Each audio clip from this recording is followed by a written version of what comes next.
सन्दुक रुइतदेखि कुलमान घिसिङसम्म, राजेश हमालदेखि अनिल केशरी शाहसम्म यस्ता कैयौँ व्यक्तिसँग पार्टीको नेतृत्व गरिदिन हार गुहार गरेँ। कसैले विश्वास नगरेपछि मात्रै म आफै सभापति भएर पार्टी दर्ता गरेको हुँ।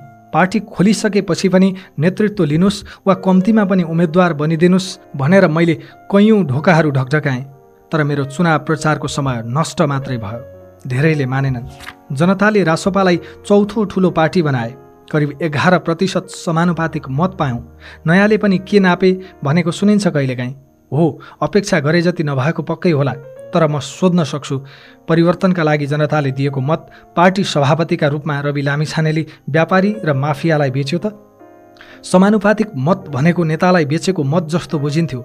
नेताले या परिवार, नातागोता र दासहरूलाई सांसद बनाउँथे या व्यापारीलाई बेच्थे। त्यस्तै गर्यो त रासोपाले। प्रत्यक्षमा जस्तै रासोपाले आफूले पाएको समानुपातिक मतमा पनि जनताका सबैभन्दा प्रतिबद्ध प्रतिनिधि छान्यो। म गर्वका साथ सोध्न सक्छु, एसिड आक्रमणमा परेकी विन्ध्यवासिनी कंसकारलाई कहिल्यै संसदमा लैजान्थे यिनीहरूले? प्रदेश छोडेर फर्किएकी सुमना श्रेष्ठ यिनीहरूको पार्टीमा कहिल्यै अटाउने थिइन्? स्थापित भनिएकाहरूले कहिले दिन्थे मनिष झा र सन्तोष परियारहरूलाई पालो? देशको अर्थतन्त्र जर्जर हुँदा समेत डाक्टर स्वर्णिम वाग्ले जस्तो विश्वले मानेको अर्थविदलाई लत्याएकाले कहिले चिन्थे डाक्टर चन्दा कार्कीहरू? यिनीहरूले कहिल्यै प्रत्यक्ष निर्वाचनमा उतार्थे त तोसीमा र सोभिता जस्ता भरभराउँदा युवाहरूलाई? माफियालाई टिकट बेच्नेहरूले कहिल्यै मौका दिन्थे त हरि ढकालहरूलाई? मन्त्री बनाउँथे त विराज भक्त श्रेष्ठ, शिशिर खनाल जस्ता क्षमतावान युवालाई?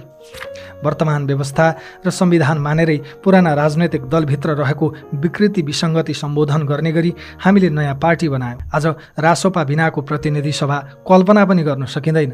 जनताका होनहार छोराछोरीको संसदमा उपस्थिति, तिनको मेहनत र निष्ठाको राजनीतिलाई स्वीकार गर्न पनि यो देशका विद्वान विश्लेषकहरूलाई किन गाह्रो परेको हो मैले बुझ्न सकेको छैन।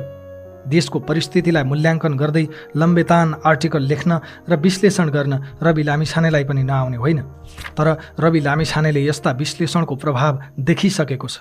मलाई यो देशको व्यथितिको थप व्याख्या गर्नु छैन, व्यथिति भत्काउनु छ। व्यथितिका वाहकहरूलाई निवेदन दिएर वा अनुरोध गरेर यो देशमा थितिको शासन सुरु हुँदैन। यिनीहरूलाई ललकारेर र धावा बोलेर मात्र थिति बसाल्न सकिन्छ। यिनीहरूलाई चुनौती दिएको मूल्य अहिले मैले तिरिरहेको छु, तर म विचलित छैन।